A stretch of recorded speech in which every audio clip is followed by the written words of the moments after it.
Hey guys, subscribe for daily content, and if you're shopping for gear, make sure you check out the description for the newest items at some of the very best online retailers. There's also links for some of the items that I personally recommend. Thanks!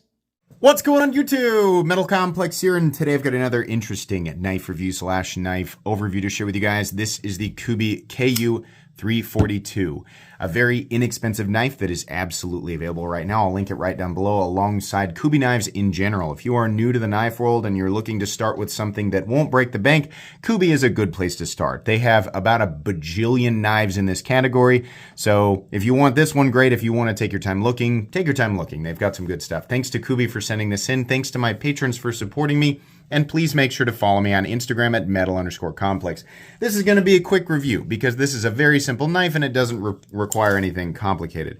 Overall length is coming in at about 7 inches. Blade length is 3 inches. Cutting edge is about 2.75.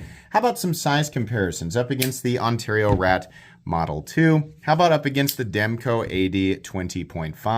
How about up against the Civivi Elementum?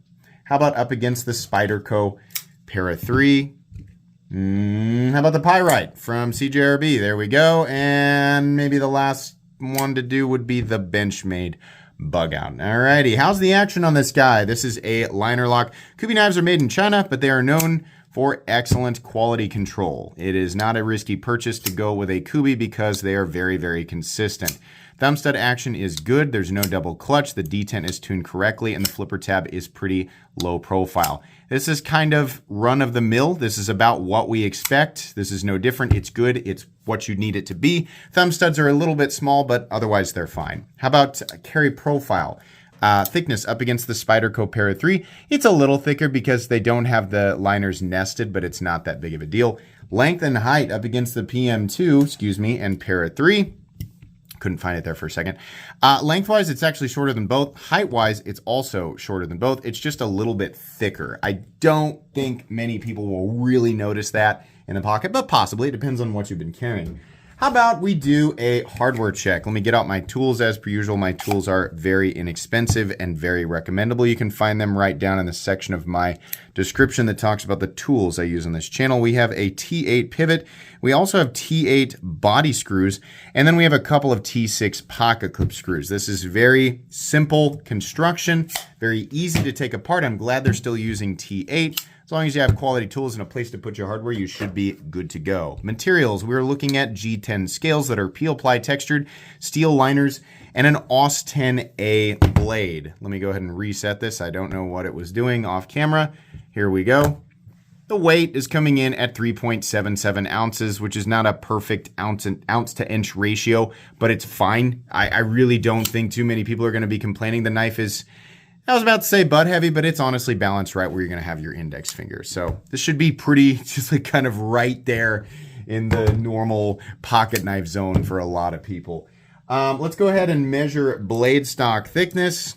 I'm going to guess this is about 125 thousandths. It seems like that's what they got going on here. Am I right? 121, let's call it 120 thousandths there. So right about what you'd expect. Okay, let's move on into the meat and potatoes. There's not a lot going on here, guys. This is a very generic, basic pocket knife. What's the point of reviewing this? Truthfully, it's because these types of knives are where people kind of, this is a good area to start. This is a very, very generic knife profile. If you're thinking you want to scream copy of this or that, don't, because anything that this might be a copy of is inevitably a copy of about 10,000 other designs since the dawn of time. These are appealing to people who, come into the knife world, or maybe they watch my channel and like, holy crap, this is a really confusing, crazy, intimidating world. I don't understand the reason for all of these different aesthetic lines. Are they utilitarian? Are they this? Are they that? Right? These types of knives are a nice place to start. It's kind of a comfortable place to start for a lot of people. And truthfully, it's like I said at the beginning, Kubey is one of those brands that caters very well. They've got some wild and crazy stuff, but they do some simple stuff too. There's a lot of companies doing pretty much exactly this, right? There's a lot of competition. If you like something like this for right around the price, you can find about 250 billion other knives that are pretty competitive, right? But as far as these types of knives go, the ergonomic lines are fine. They're comfortable. You can feel the pocket clip just a little bit, but fortunately it's nice and short, and this is nicely rounded down.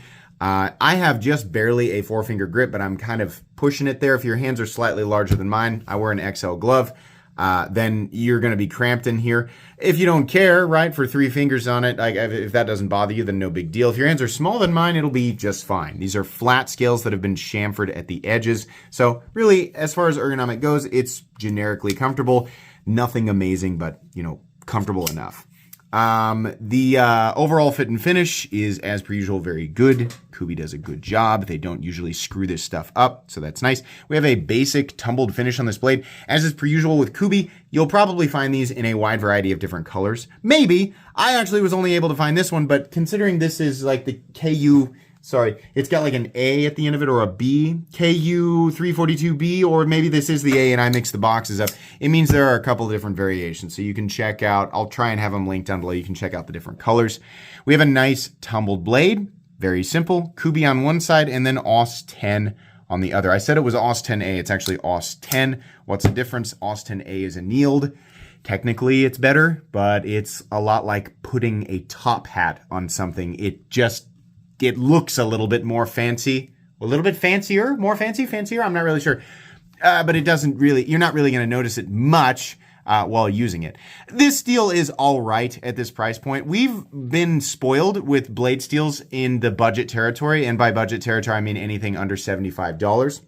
154 cm sometimes makes an appearance. 14C28N is absolutely dominating this territory in terms of value. So AUS 10 is okay, but truthfully, I really wish Kubey would just change all of this to 14C28N or 154 cm and just charge us a little bit more money. Not a lot, a little bit, because these are very simple, you know, knives. Like the construction is very, very simple.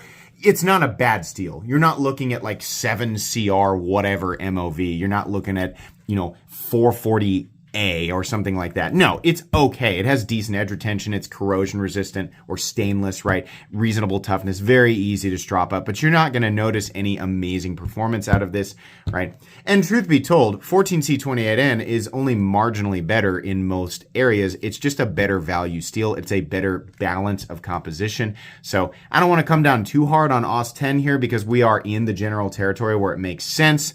But it's just kind of a for your information thing. And I really wish Kubey, because they do such a good job with quality, I really wish that they would just change it to something else. They seem to have absolutely gone all in on AUS 10 and made it a dedicated primary composition for their entire budget line. But okay, we have a simple drop point blade with a little flat and a nice tip. This is going to be a pretty like the most generic day-to-day EDC blade. It will definitely get the job done. There's nothing wrong with it. It's got good cutting geometry. The factory edge is very nice. Kubey does a great job with the factory edge, very slicey, etc.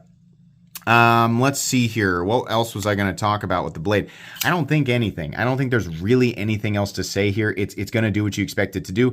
The thumb studs are just barely, maybe a 1/16 of an inch in the cutting path, but not that big of a deal. Nice sharpening twirl there. We're good to go.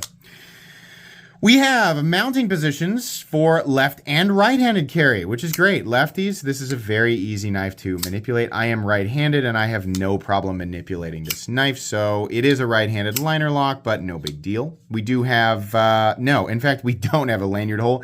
They don't care. Most people don't. If you love lanyards, sorry, there's no lanyard hole, right? The pocket clip is not recessed. The screws are flat though, and we, for some reason, have this drop, then up, then kind of back down clip. I don't like these. They're a little bit grabby, right? So you might walk by something, and if it catches, it'll bend it out because it's not titanium, it's steel, and it's not as forgiving as titanium. You know, it's okay.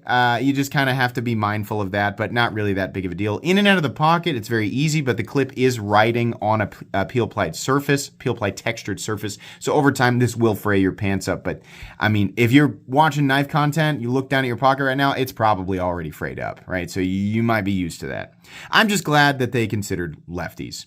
Again, we do have stainless steel liners that are full, and they are milled out for weight reduction.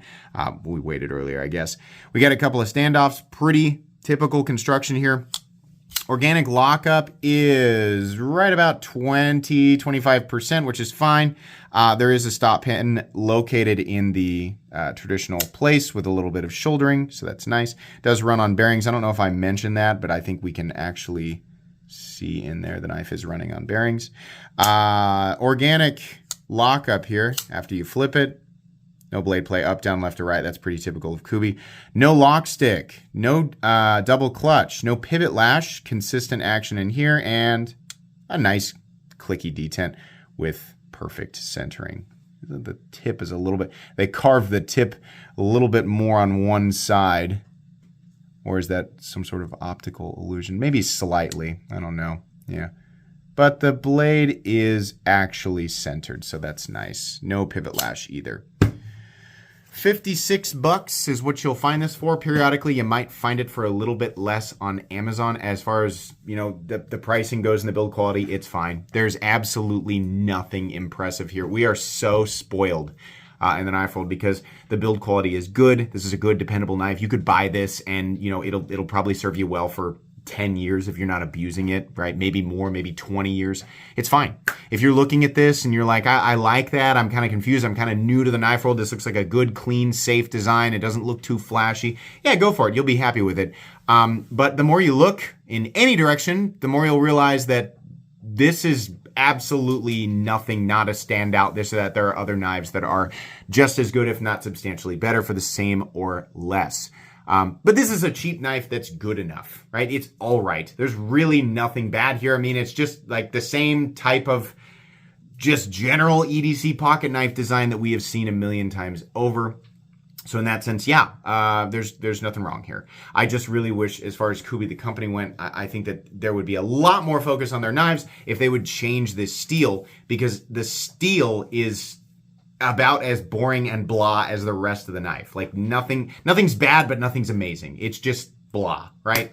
So yeah, it'll go in my cheap knives I like playlist, but that's about it. So thanks again to Kubey for sending this in. This will be a knife that I inevitably give away on a live stream at some point. So if you're into that idea and you needed a reason to subscribe, feel free to subscribe. I usually go live Fridays or Saturdays in the evening, and I always give away knives. So anyways, like I said, this will be linked right down below in the description. Check it out if you'd like. Please make sure to follow me on Instagram at metal_complex. If you enjoyed this video, leave a like. If you'd like to check out my other content, I do, of course, have lots of videos of knives that are either expensive or inexpensive that I do or don't like, so check those out. And if you enjoy all my content, go ahead and click on that Metal Complex logo right there and subscribe, because there's definitely more coming. Thanks again for watching, everybody, and have a great day.